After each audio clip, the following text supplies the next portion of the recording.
Bonjour et bienvenue dans cette nouvelle vidéo. Alors aujourd'hui, je voulais vous expliquer un petit peu ce qui va se passer au mois d'octobre et pour ça, j'ai besoin de vous présenter quelque chose et c'est les Zentangle. Alors, je ne sais pas si vous connaissez, dites-le moi d'ailleurs en commentaire et veuillez m'excuser par avance si je dis des bêtises à ce sujet puisque ce n'est absolument pas un domaine que je maîtrise.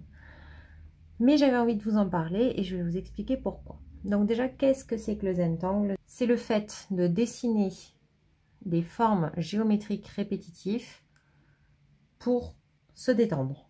On va dire ça à peu près comme ça. En gros, Zen, c'est tout le côté détente et Tangle, c'est le côté géométrique.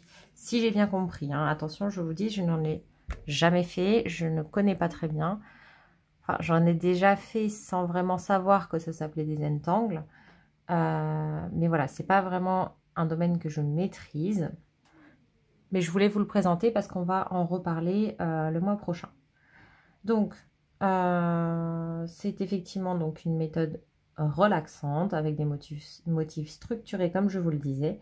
Et ça va être des motifs répétitifs dessinés sur des petits carrés comme ceci. Alors, en fait, ce qui se passe, à l'époque où je faisais un peu plus de dessins, je ne sais pas si vous connaissez, il y avait Linktober. Linktober est un événement qui se fait sur tout le mois d'octobre où on a une liste de thèmes, donc un thème par jour, et il fallait dessiner un dessin par jour en fonction du thème.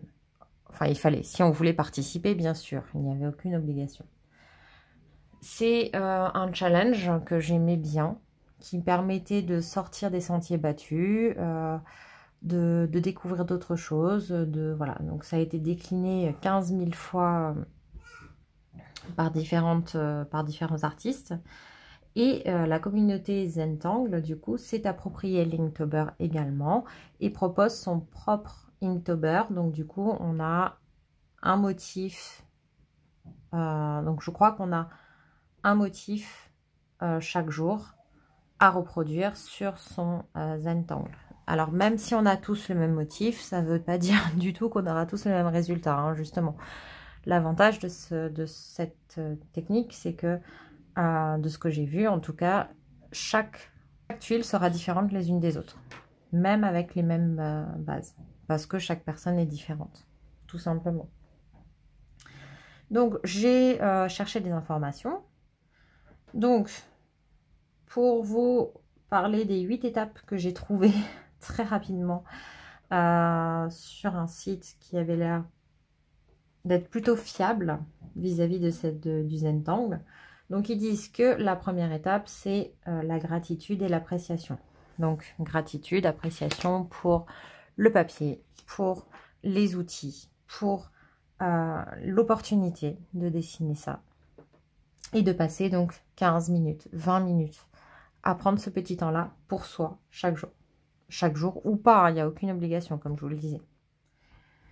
En étape numéro 2, c'est les points de coin. Alors les points de coin, c'est tout simplement le fait de faire un léger point au crayon dans chaque angle,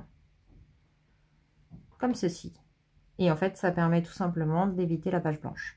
Ça y est, la page a déjà quelque chose dessus. La troisième étape, c'est la bordure. Donc, on va faire des traits qui relient les points. Donc, ça peut être des traits droits ou ça peut être des traits courbes également. Par exemple. Ensuite, l'étape 4, c'est ce qu'ils appellent la chaîne. Et donc, c'est le fait de tracer une ou plusieurs lignes, donc toujours au crayon léger, pour former une ficelle. En fait, ça va diviser la tuile, donc la tuile, c'est l'espace sur lequel on dessine, en différents espaces de travail. Donc là, par exemple, je peux décider donc du coup de faire des lignes courbes comme ceci, mais ça peut être aussi différentes lignes droites qui vont d'un côté à l'autre, ou ça peut être... Enfin voilà, c'est juste une division en sections. de ce que j'ai compris. En étape 5, on a l'enchevêtrement. Donc là, on va définir quel motif on veut dessiner. Et on va venir cette fois-ci au stylo répéter ce motif dans les différents espaces. Donc ça, on verra ça après. Donc là, pour l'instant, je ne sais pas si vous voyez bien, mais on en est là. Donc les points, les bordures, les chaînes. N'hésitez pas surtout à me dire si je fais des erreurs, parce que comme je vous dis, je ne suis pas du tout calée dans le sujet. Une fois qu'on a fait nos motifs, on peut s'occuper des ombrages. Donc pour ça, il vaut mieux utiliser un crayon graphite, sinon pas un crayon comme ceci. Donc avec un crayon graphique, on va pouvoir faire graphite, on va pouvoir mettre des ombrages et venir estomper si on le souhaite. Ensuite, l'étape numéro 7, c'est initialiser et signer, ils disent. Donc c'est le fait de rajouter ses initiales sur la tuile, donc devant, ou un monogramme qu'on aura pensé pour nous, et à l'arrière de venir écrire son nom, la date, un commentaire, les observations, etc. Et la dernière étape, c'est tout simplement d'apprécier. Donc de tenir le carreau à bout de bras, de le tourner et d'apprécier ce qu'on a fait. Voilà, pour les 8 étapes. Donc concrètement, un peu plus concrètement, comment ça marche. Donc déjà, il faut savoir qu'il existe énormément de tailles pour les Zentangle. Si je ne vous parle que des officiels que j'ai trouvés, il existe différents formats. Vous n'êtes pas obligé de le faire sur du carré. Apparemment, on peut faire sur du rond, du carré, du rectangle ou du triangle. Et il existe d'autres formes, mais qui ne sont pas des formats officiels. En termes de carré, vous avez la taille bijou, que je vous ai fait ici. Et donc, c'est un carré qui fait 5 cm par 5 cm. Si vous voulez passer à la taille standard, c'est celle-ci. C'est du 8,9 par 8,9. Pour la taille au-dessus, ça va être l'apprentisse. Et ça va être du 11,4. Donc, à peu près par là, vous voyez, un petit peu plus grand quand même. Par 11,4. Sachez que plus votre tuile sera grande et plus il faudra du temps pour la remplir. Et la dernière taille, elle est gigantesque. C'est le 27 par 27. Donc ça fait vraiment une grande tuile. Ensuite, pour ce qui est des ronds, on a le Zendala qui fait 11,5 cm de diamètre. Ensuite, pour les triangles, c'est tout simplement des triangles, ça s'appelle le 3Z. Et ce sont des triangles de 8,7 cm de côté. L'avantage de ces triangles-là, c'est que ce sont du coup des triangles qu'on peut mettre les uns à côté des autres et ça forme une mosaïque avec des hexagones qui peut être très jolie et super sympa.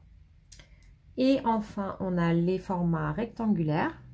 Donc, le premier, c'est Phi, qui fait 12,7 par 7,9. Voilà. Et le dernier, on va voir si vous le reconnaissez. Donc, 8,9 par 6,4. Et ça, c'est un format que beaucoup d'entre vous connaissent déjà, qui est l'Artist Trading Card, c'est-à-dire l'ATC.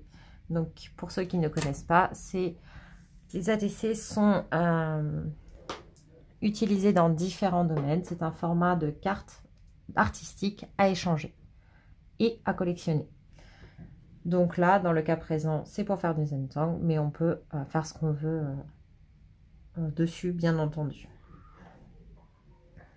Donc voilà pour le côté un peu plus concret. Donc vous faites ça et après vous faites donc votre motif géométrique. Donc par exemple là, si je pars sur un motif très simple qui est de faire un rond, bon voilà, il est coupé par la ligne.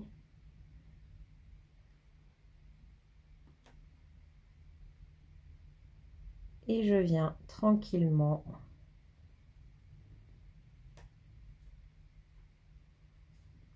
faire des ronds tout autour, comme des arcs-en-ciel. Voilà.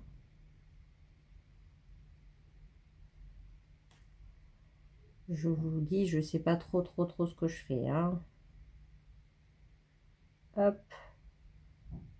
Donc voilà, là vous voyez, j'ai rempli donc un espace avec le même motif systématiquement. Et donc après, on pourrait venir remplir les autres et jouer en fait avec les orientations, les tailles. Enfin, il y a plein de choses à faire. Toujours en répétant du coup le même motif. Donc n'hésitez pas à aller voir d'ailleurs sur internet, il y a plein d'exemples, il y a plein de choses. Et il s'avère que il existe, comme pour Linktober de base, des listes de motifs cette fois-ci, donc à reprendre tout au mois d'octobre. Et je voulais vous en parler simplement parce que j'aimerais essayer à l'occasion de Linktober Zentangle. Et du coup, je voulais vous le partager. Pour vous le partager, la méthode qui m'a semblé la plus simple, c'est simplement de vous le partager en short tous les jours. Donc, je voulais pas vous les mettre comme ça sans aucune explication, sans présentation. Et donc, c'est pour ça qu'aujourd'hui, je vous les ai présentés. Donc, sur le mois d'octobre, si ça vous intéresse, n'hésitez pas à aller voir les shorts. J'essaierai potentiellement tous les jours, mais c'est pas sûr, de vous poster ça. Donc, je les mettrai sûrement en accéléré, où je vous montrerai juste le motif d'origine et le résultat que ça a donné. Je ne sais pas encore exactement. Peut-être que je tricherai aussi, que je ne respecterai pas toutes les règles. Peut-être que moi, je ne ferai pas papier blanc avec stylo noir. Je ne sais pas encore ce que je ferai. Peut-être que j'ajouterai un petit peu ma touche personnelle. Je ne sais pas encore, mais voilà, j'avais envie de vous partager les informations que j'avais trouvées et également le résultat que ça va donner. Voilà, donc si ça vous intéresse, n'hésitez pas à me le dire. Et également, si j'ai dit des bêtises, corrigez-moi, surtout n'hésitez pas. Et comme ça donnera les bonnes informations aux autres. Et puis moi, ça me permettra aussi d'éviter de rester dans mes erreurs. Et du coup, on se retrouvera tout au long du mois d'octobre pour ceci. Donc j'espère que cette petite vidéo vous aura plu. En tout cas, je vous remercie de l'avoir regardée. N'hésitez pas à mettre un petit pouce en l'air si c'est le cas. Et moi, je vous dis à bientôt.